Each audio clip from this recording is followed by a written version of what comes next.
Video ini dibuat untuk memenuhi tugas UTS mata kuliah Pendidikan Kewarganegaraan yang diampu oleh Bapak Heru Mudianto MPD. Dalam video ini saya akan menjelaskan mengenai proses integrasi nasional. Untuk lebih jelasnya, simak video berikut ini. Apa sih yang dimaksud dengan integrasi? Integrasi nasional berasal dari dua kata, yakni integrasi dan nasional. Integrasi ini berasal dari bahasa Inggris integrate yang memiliki arti menyatupadukan, mempersatukan, atau menggabungkan. Pada Kamus Besar Bahasa Indonesia atau KBBI, integrasi memiliki arti pembauran, sehingga menjadi satu kesatuan yang bulat dan utuh. Sedangkan integrasi menurut istilah adalah usaha dan proses mempersatukan perbedaan-perbedaan yang ada pada suatu negara sehingga terciptanya keserasian dan keselarasan secara nasional. Seperti yang kita ketahui, Indonesia merupakan bangsa yang sangat besar, baik dari segi kebudayaan ataupun wilayahnya. Kodrat integrasi pada bangsa Indonesia tercipta oleh kesadaran kebangsaan dan cita-cita perjuangan yang dibangun melalui gairah dan kehendak yang kuat. Dari kodrat keanekaragaman kehidupan bangsa Indonesia, kodrat keanekaragaman kehidupan itulah yang membangun kehendak berintegrasi ke dalam satu kesatuan bangsa dan bercita-cita membangun satu kehidupan kebangsaan dalam satu negara kesatuan Republik Indonesia. Bagaimanakah proses integrasi nasional di Indonesia? Untuk mencapai integrasi nasional, dibutuhkan suatu proses yang matang, agar kelak keintegrasian tersebut tidak terpecah belah oleh berbagai ancaman, gangguan, dan hambatan yang datangnya berasal dari dalam ataupun luar negeri. Adapun proses integrasi nasional Indonesia yang pertama adalah adanya rasa senasib dan sepenanggungan yang dimiliki oleh bangsa Indonesia sejak zaman dahulu kala. Meski perjuangan bangsa Indonesia dalam mengusir penjajah pada selang waktu sebelum abad 20 dengan ditandai adanya sifat kedaerahan, akan tetapi rasa senasib dan sepenanggungan yang ditunjukkan oleh para pejuang dan pendahulu kita telah mencerminkan adanya benih-benih yakni semangat kebangsaan yang pada gilirannya kelak akan membentuk keutuhan bangsa Indonesia. Faktor kedua yaitu adanya rasa solidaritas dan gotong royong.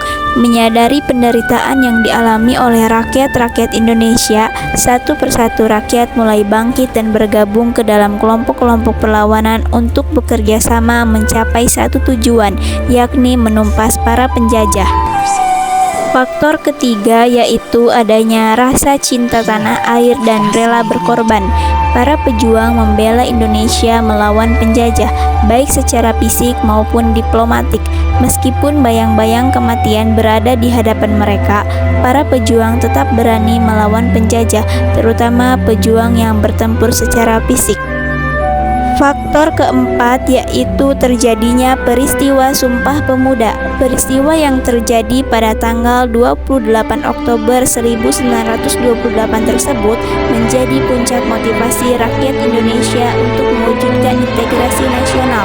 Kongres yang dihadiri oleh pemuda-pemuda dari berbagai daerah Indonesia tersebut berhasil melahirkan ikrar yang bertujuan untuk menyatukan Indonesia.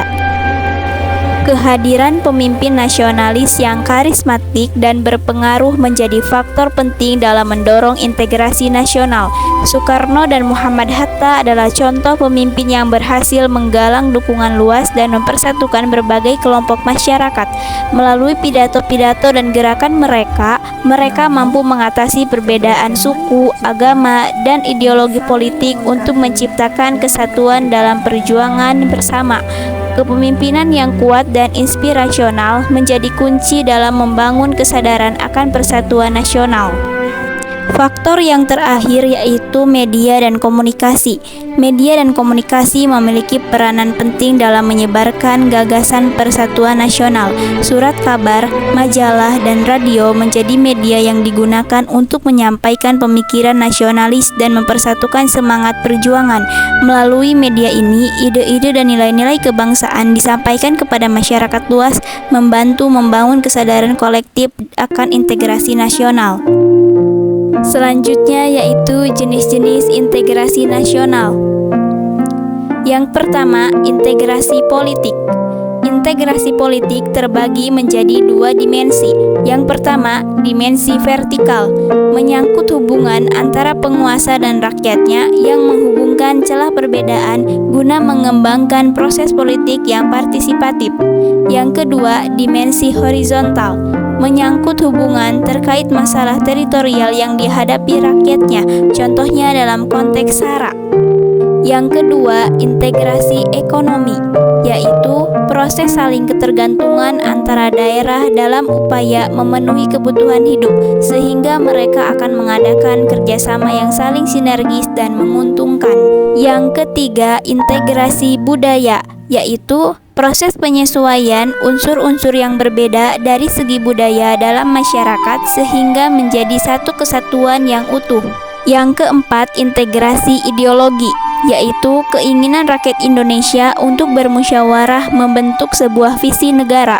Rakyat harus memiliki keyakinan yang teguh agar filsafat negara ini tidak mudah dipengaruhi oleh pemikiran bangsa lain, misalnya ideologi komunisme dan liberalisme. Yang kelima, integrasi militer, yaitu segala usaha dan kemampuan yang dikerahkan oleh aparatur negara dalam menjaga dan mempertahankan kedaulatan negara, keutuhan wilayah, dan keselamatan segenap bangsa. Hal ini dikarenakan banyaknya ancaman dari luar maupun dalam negeri yang menggunakan kekuatan bersenjata, contohnya agresi, spionase, sabotase, aksi teror, dan perang saudara. Yang keenam, integrasi wilayah Nusantara, merupakan perwujudan satu kesatuan pulau dalam ruang wilayah Nusantara, terbentang dari Sabang sampai Merauke, diapit oleh dua benua, benua Asia dan Australia, serta berada di antara dua samudra, yaitu Samudra Pasifik dan Samudra Hindia. Dapat kita simpulkan, integrasi nasional merupakan salah satu cara untuk menyatukan berbagai macam perbedaan yang ada di Indonesia menjadi suatu kesatuan yang utuh bagi bangsa Indonesia. Integrasi nasional sangat diperlukan oleh negara Indonesia, sehingga tidak adanya konflik perpecahan yang terjadi dikarenakan suatu perbedaan. Walaupun Indonesia ini berbeda suku, ras, agama, dan budaya, tetapi tetap Indonesia adalah negara yang satu yang mempunyai satu tujuan untuk memakmurkan negara Indonesia. Sekian dari saya mengenai video penjelasan proses integrasi nasional. Mohon maaf bila banyak kesalahan. Wassalamualaikum warahmatullahi wabarakatuh.